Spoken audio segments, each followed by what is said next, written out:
मीरपुर नाम के शहर में तेजस अपनी पत्नी नीरू के साथ रहता था। पति पत्नी दोनों ही नौकरी करते थे। एक दिन तेजस गांव अपनी माँ के पास फोन करता है। हेलो, प्रणाम माँ। जीते रहो माँ, तुम दादी बनने वाली हो हैं? अरे वाह, ठीक है बेटा, मैं कल ही आती हूँ। जब माँ जी शहर पहुंची तो बेटे बहू ने बहुत अच्छे से स्वागत किया। लीजिए माँ जी, चाय। अरे गर्मा गर्म पकोड़े ले आओ माँ के लिए। नीरू रसोई में गई और 2 मिनट में ही पकोड़े ले आई। जी ये लीजिए। बहू जादू से बनाए हैं क्या? अभी तो रसोई में गई थी। यम्मी। माँ जी, शीला रसोई में पकोड़े तल रही है, मैं बस लेकर आई। हे भगवान, मेरा धर्म भ्रष्ट कर दिया तूने। अब तो गंगा जल से शुद्धिकरण करना होगा। दूसरे दिन, माँ जी मैंने नाश्ता बना दिया है, ऑफिस जा रही हूँ। पर अभी तो घर का सारा काम पड़ा है। शीला आती ही होगी, झाड़ू पोछा बर्तन कपड़े वो सब कर लेगी। हमारे जमाने में घर का सारा काम हम ही करते थे। जी माँ जी, आप बहुत होशियार हैं, मैं घर ऑफिस दोनों नहीं संभाल पाती। तो जरूरत क्या है घर से बाहर जाकर चाकरी करने की? वैसे भी घर का काम खुद करने से घर में बरकत आती है, समझी? पर माँ जी।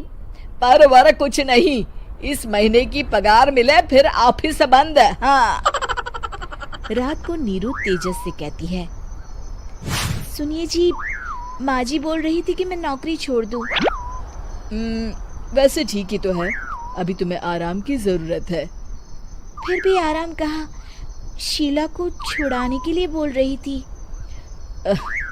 तो अब 24 घंटे में इतना काम तो कर ही सकती हो। पर जॉब पसंद है मुझे, घर पर मन नहीं लगेगा। अगले दिन जब दोनों ऑफिस के लिए निकल रहे थे, मेरी तो कोई कीमत ही नहीं है इस घर में। माँ जी, आजकल महंगाई बहुत है, रहन सहन भी बदल गया है, दोनों नौकरी करते हैं तभी ठीक रहता है। अच्छा, तू कहना क्या चाहती है? मेरा बेटा तुझे बिठा के खिला नहीं सकता? तू ही इस घर का खर्च चला रही है, हैं? नहीं माँ जी, मेरा वो मतलब नहीं था। मतलब खूब समझती हूँ, ये बाल धूप में सफेद नहीं किए मैंने। हाँ। अब तो ये रोज का काम हो गया था। तेजस भी रोज की झिकझिक से परेशान हो गया था। एक दिन उसने कहा, नीरू, वैसे भी तुम्हें मैटरनिटी लीव मिलने वाली है, तो अभी से ही छुट्टी ले लो। पर क्या, मेरी सैलरी अच्छी खासी है। आखिर नीरू ने रिजाइन कर दिया। जब बच्चा हुआ तो घर में सब बहुत खुश हुए। कुछ दिनों बाद तेजस फाइल देख रहा था। क्या हुआ तेजस, कुछ परेशान लग रहे हो? हाँ, वो हमारी जितनी सेविंग्स थी वो तो हॉस्पिटल में और छठी के फंक्शन में खत्म हो गई है नीरू। और अभी वैसे मंदी चल रही है तो मैं बोल रही थी कल मुन्ना को हेपेटाइटिस का टीका लगवाना है। नीरू, क्या पोस्टपोन नहीं कर सकते? नहीं जी, बिल्कुल नहीं। अब तेजस को समझ में आ रहा था कि उससे गलती हुई है। पैसों की कमी का असर घर के माहौल पर भी पड़ रहा था। अगले दिन, बेटा मेरा चश्मा और ये दवाइयाँ ले आना, पर्चा देते हुए माँ जी ने कहा। जी।